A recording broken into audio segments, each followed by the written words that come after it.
Assalamualaikum warahmatullahi wabarakatuh. Selamat pagi teman-teman semuanya di mana Anda berada. Pada kesempatan kali ini kita akan membahas masalah beberapa macam-macam masalah yang ada di kiprok. Di antaranya adalah kenapa kiprok di motor kita panas ya ketika diganti kiprok yang baru. Jadi ketika diganti kiprok yang baru, kemudian kiprok yang baru itu justru malah panas. Yang kedua, kenapa kiprok kita kok terjadi terbakar. Yang ketiga, kenapa kok ketika diganti kiprok yang baru ternyata bohlam depan kita kemudian tetap putus terus. Atau mungkin kenapa kok motor kita ketika diganti kiprok kemudian pengisian masih saja tetap tidak lancar. Oke, langsung saja kita bahas satu persatu. Yang pertama adalah kerja kiprok itu sendiri lancar.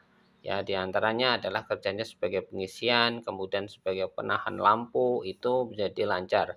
Sehingga ketika kemudian kiprok menjadi panas. Yang kedua, memang masalahnya ada sebagian motor apabila diganti kiproknya itu kemudian kiprok yang baru malah panas. Saya pernah mengalami di motor Vario 110. Saat itu kiproknya yang lama rusak, kemudian saya ganti kiprok yang baru, kemudian tak panas. Saat itu kiproknya adalah kiprok merek Federal. Saya panas ternyata itu enggak jadi masalah teman-teman, selama di pengisian ada klakson bagus, kemudian selanjutnya adalah yang biasanya tidak bisa starter kemudian bisa starter. Akan tapi apabila di situ ada trouble, ada masalah, yaitu ketika diganti kiprok yang baru kemudian pengisian tidak ada dan hidup-hidupannya juga enggak ada, pengapian juga hilang, mungkin bisa terjadi karena kiproknya itu bermasalah. Masalahnya itu mungkin karena kiproknya yang salah beli, atau mungkin karena kiproknya yang tidak kuat atau kiprok yang biasa. Yang jelas di situ ada masalah di kiproknya. Selanjutnya, kenapa kok kiprok kita itu menjadi terbakar? Ya, itu masalahnya biasanya pertama karena memang kiproknya mungkin kiprok yang KW, teman-teman. Saya mengalami juga pernah di motor Vario 110, saat itu terbakar yang lonyoh di daerah sini. Kemudian saya lihat ternyata masalahnya adalah kiproknya yang KW. Kemudian saya ganti dengan yang asli, alhamdulillah bisa sampai bertahun-tahun dan tidak sampai terjadi terbakar. Yang kedua mungkin karena pemakaian motor itu sendiri terlalu lama, sehingga di situ kiproknya menjadi kalah ya, atau panas dan mungkin terbakar. Yang ketiga, kenapa kok motor kita setelah diganti kiprok yang baru kemudian bohlam lampunya putus ya. Mungkin kita ganti kiprok yang baru tujuannya agar bohlamnya itu tidak putus. Akan tetapi justru malah diganti yang baru tetap saja putus. Itu biasanya kasusnya adalah di kiproknya memang yang KW, teman-teman.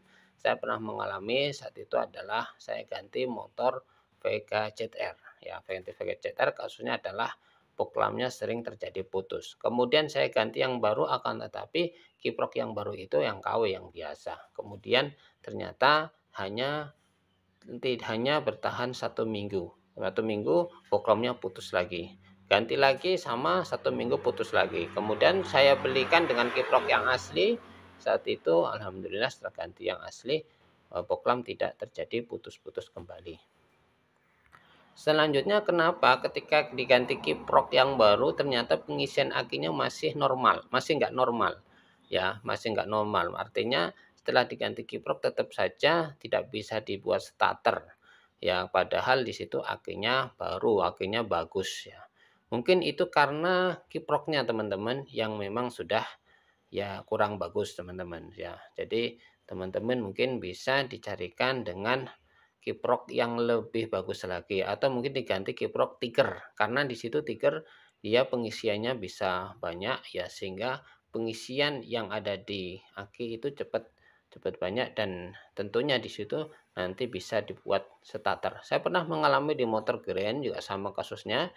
Saat itu sudah saya ganti aki dan saat itu juga saya ganti dengan kiprok yang asli, bahkan tetap saja tidak mau ngisi, dibuat starter susah. Kemudian caranya adalah dengan diutik-utik atau diatasi di kiproknya ya. Bisa diganti dikasih dioda atau mungkin bisa juga diganti dengan kiprok Tiger. Oke, semoga bermanfaat tutorial ini. Jangan lupa like, komen, subscribe-nya. Terima kasih. Assalamualaikum warahmatullahi wabarakatuh.